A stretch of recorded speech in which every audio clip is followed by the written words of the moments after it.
in 1917 is what the thing here says.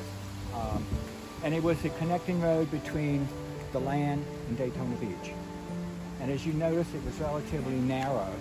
And that allowed, of course, you got to think back in the 19-something, there weren't very few cars out here.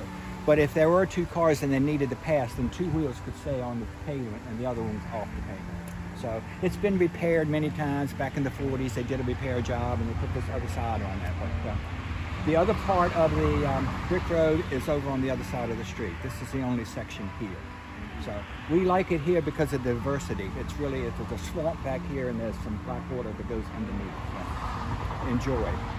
Prolific here, if you don't know it, you better know poison ivy. Leaflets 3, and this is going to be blooming. Poison ivy.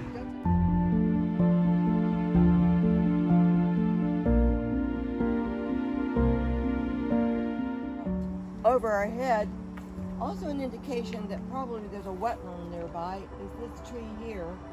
It's kind of got the Canadian flag symbol on it. Somebody called it another Coreopsis. We only saw the buds, but it is Leavenworthii, Coreopsis leavenworthii, the narrow leaves. The common blue orchid, not blooming now, it blooms like in March. Leaves that have galls. It's amazing. And one way you can identify this plant is by its smell. And we know that this plant often has galls. It does not kill the plant, but what does kill the plant is the Ambrosia beetle that was brought in as an exotic invasive pest by mistake into the firewood, came down to Florida. I have lost 3 bay trees in my yard.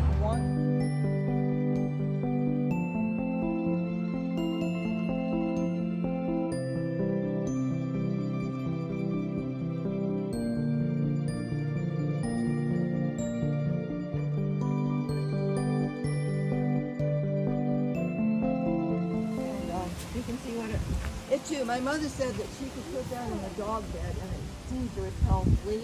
I'm not sure. Yeah, it has that She taught me some things like, oh, this is a huckleberry.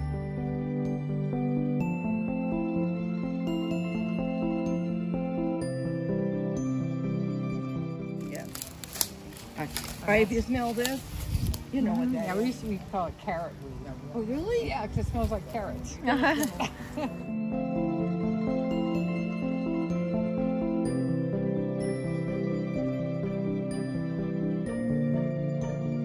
And I see it's like, this is going to be a white trunk is often going to be a holly. Maybe a It's daffodil. going to be a holly, I don't know those names. This one, I like to be dahoon holly. Dahoon likes it near water areas, so I like to see.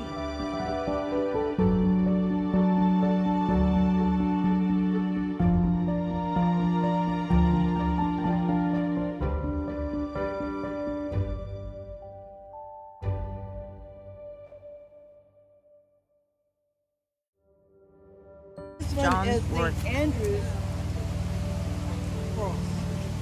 Hyperica hypericoides.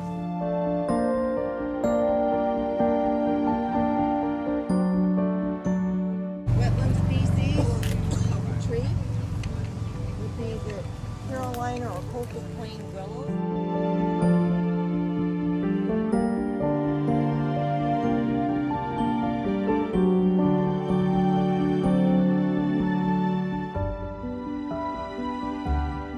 And the Native Americans used to take the bark, it comes out of the bark, grind it up real or cut it up real thin and take it, and it was a pain to the bark. The bark. Yeah. Full glory a little later on, one with flowers on it. We'll keep going. Here's one flower. This is a late blooming flower. A true butterfly magnet. We'll get a better one than that.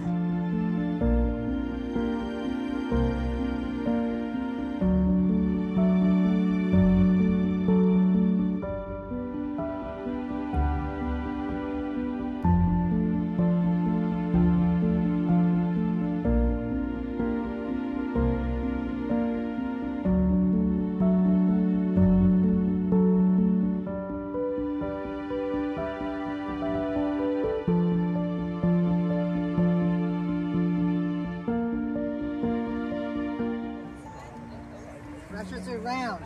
Yep. All right. plantation. There are a lot of plantations in rows of pines in Tiger Bay. Hunches that's going to be one of the tupelo. Possibly, if you go to Museum of Arts and Sciences and take that boardwalk, all the tupelos get broader at the base. The little blue flower, this is Florida bellflower. Very delicate, it likes moisture. You have thorns. I think you came down with an ID one.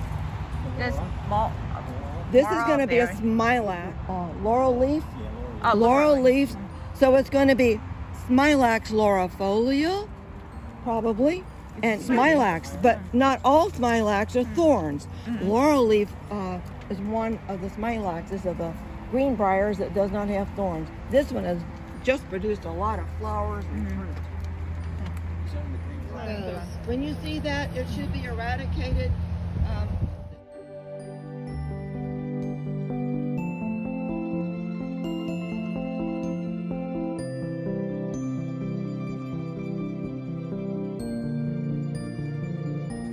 If you're in a wetland area and you see things that look like lilies, it might be what they call red root or nondescript flowers, but I am going to check it out.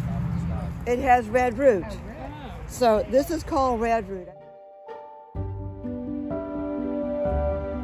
Cat pen, right, those are all common names, like the ones my mother taught me.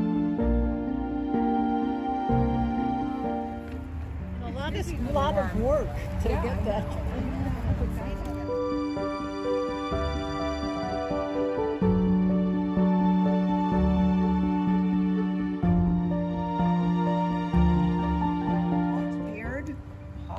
Hawksbeard is Youngia japonica, so it's not a native.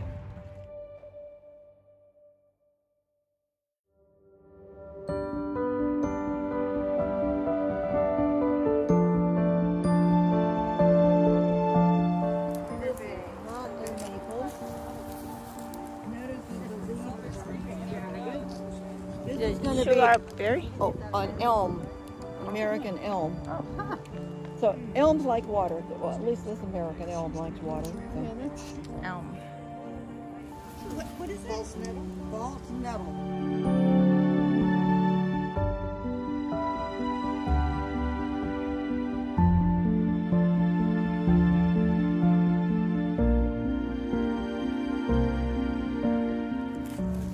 The root has tubers that are edible, and it has a clear carrot. And this is the last of its bloom.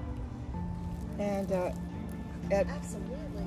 this is the last of its bloom. It will be. It has its roots have edible tubers pointed at each end. As metal, we'll find better. We'll find better. Here's what's left over from the bloom. Something very pretty leaves. Like it really? Yes. And it has long blooms with white flowers that are so fragrant. And what's it called again? Lizard tail. Oh, there. Yes. Oh, this is lizard tail.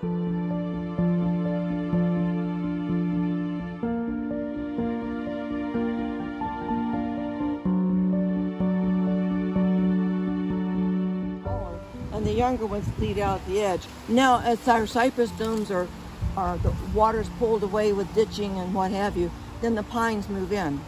So a lot of our cypress domes are having pines move into them.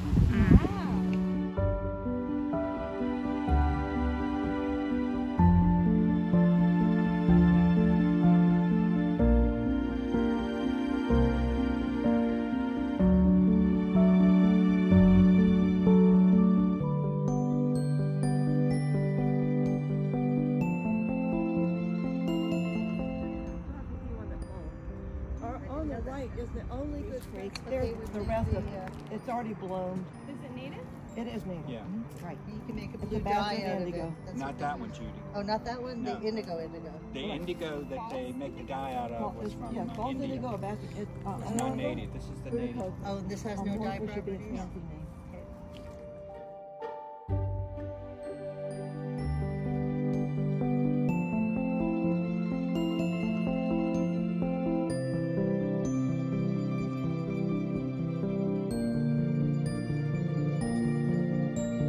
I don't know what buttermint smells like, but yeah. You try stuff from a restaurant. Some of them have a little Primrose. Primrose lily. Willow. Primrose lily. You've got probably DeLand. In fact, some might need to be rescued. Too bad they're on their own. Right. They're blooming. To take them with summer, but the dead snags are really helpful for the.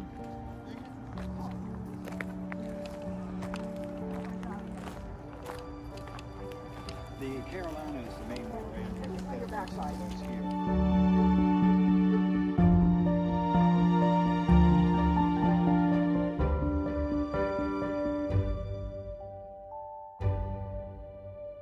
Milking them with their grassy.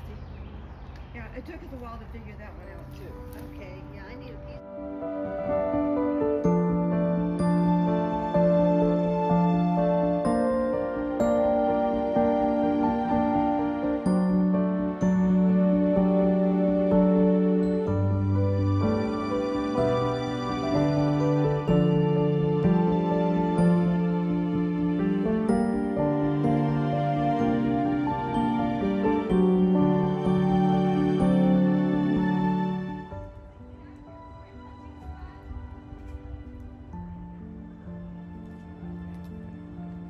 Caesar weed.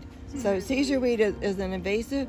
If you go over to Green Springs, it's loaded with invasives, but right along the trail you see a lot of this.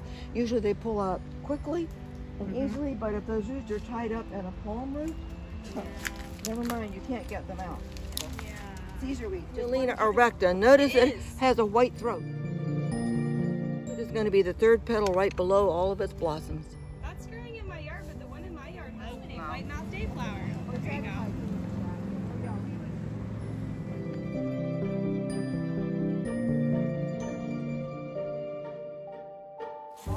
Summer, then it keeps it happy and moist. Yeah. Shoestring fern.